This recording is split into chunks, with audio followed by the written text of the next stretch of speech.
Il y a eu l'évasion des détenus à la prison civile de la Croix-des-Bouquets le 25 février 2021. Comme nous connaissons, plusieurs détenus, plusieurs prisonniers ont évadé dans le moment ça. Il faut que nous disions que l'inspection générale, une fois qu'elle était saisie de l'évasion ça, elle était ouvert une enquête et enquêteurs étaient rendus sur les lieux et plusieurs actes d'enquête faits, notamment audition des policiers, audition et entretien avec la population de la zone qui ban nous en pile information sur l'événement et nous gagnons des mesures qui prennent contre des policiers qui travaillent jour ça et présentement ils ont en mesure conservatoire à l'inspection générale. Il faut dire que l'enquête continue et il est en phase très avancée. Sinon, on a dit qu'il y a une rédaction au 90% pour que normalement le résultat de l'enquête fixe les responsabilités tant sur le plan interne que sur le plan externe.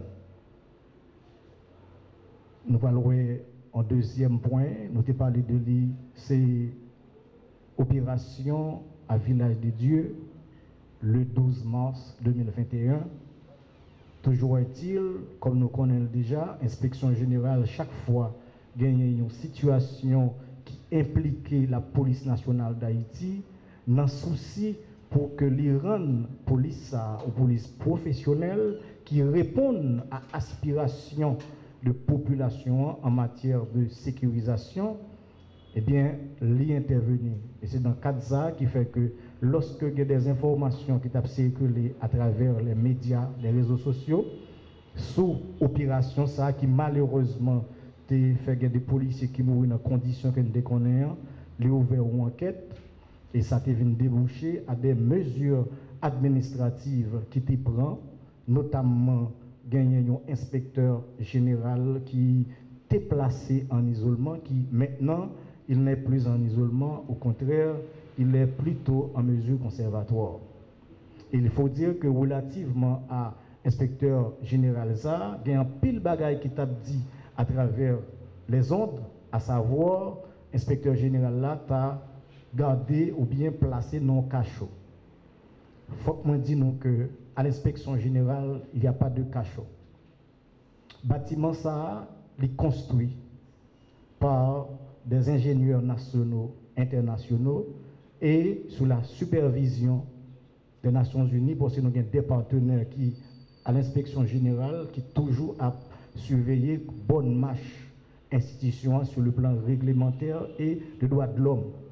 Et c'est pourquoi je dois vous dire que l'espace de l'isolement, l'est mesuré en termes de superficie 13,67 mètres carrés. Alors que nous référons à ça nous les règles de Mandela relativement au traitement des détenus, il exigeait que 18 mètres carrés pour 4 détenus. Cela sous-entend à l'inspection générale, espace ça, il est capable de recevoir 3 policiers simultanément. Donc, pas de question de cachot là-dedans. Cependant, comme c'est un building qui est construit en hauteur, ça veut dire en bas un peu moins arriéré par rapport à premier, deuxième, troisième niveau.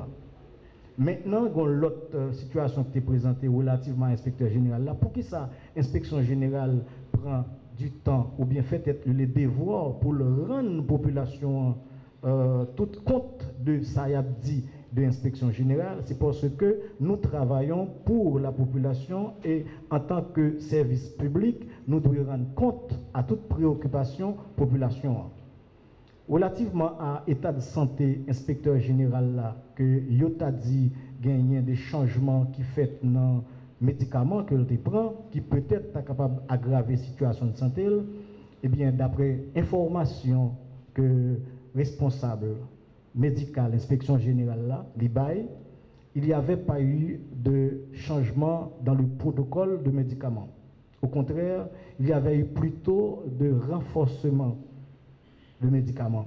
Parce que, d'après médecins, l'inspecteur général la tape suivre un médicament pour hypertendu, il estimait que il est capable d'avoir un effet secondaire sur l'organisme, à savoir retention de l'eau, j'en dis dans l'information de Bayo, il a ajouté un autre médicament et ceci lui fait de manière cordiale avec l'inspecteur général là, que lui-même, en tant que médecin, il traitait comme un patient à proprement parler.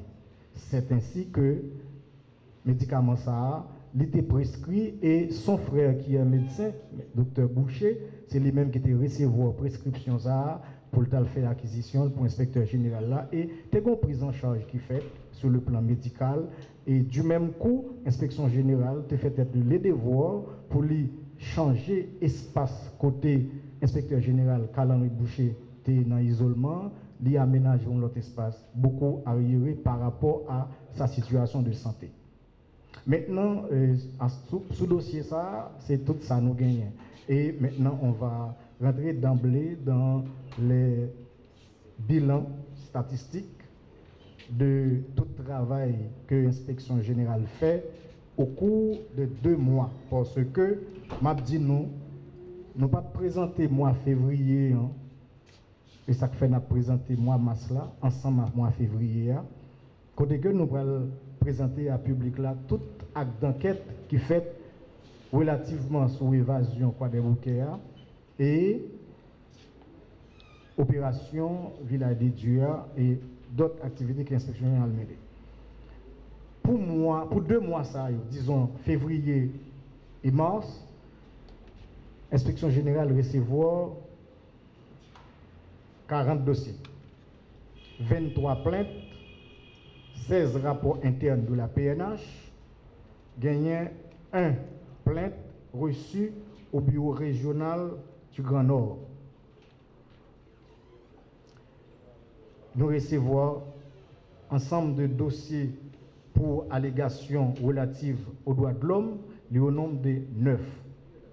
Et si nous regardons la représentation graphique là, eh bien, nous avons que c'est agression physique qui est plus haut là-dedans. Ensemble d'actes d'enquête que l'inspection générale a réalisé, il y aurait parti comme ça. 62 convocations et invitations, 45 auditions entre plaignants et mises en cause, 4 confrontations, 9 enquêtes de terrain, 3 médiations, 18 rétentions de chèques et 2 isolements, gagnant 2 désistements. Ça fait un total de 145 dossiers enquêtes que l'inspection générale a réalisé. Rapport qui signé et expédié à la PNH, il est au nombre de 2. Ensemble de rapports, de dossiers, plaintes que l'inspection générale recevoir et acte d'enquête fait que gagner un ensemble de recommandations qui fait du même coup à la hiérarchie et ils répondent au nombre de 16. Et nous avons 3 suspensions, 2 avertissements, 3 classements, 7 avis aux plaignants, un dossier envoyé au tribunal de première instance. Comme je disais tantôt, ça donne un total de 16 dossiers que l'inspection générale traité et signé.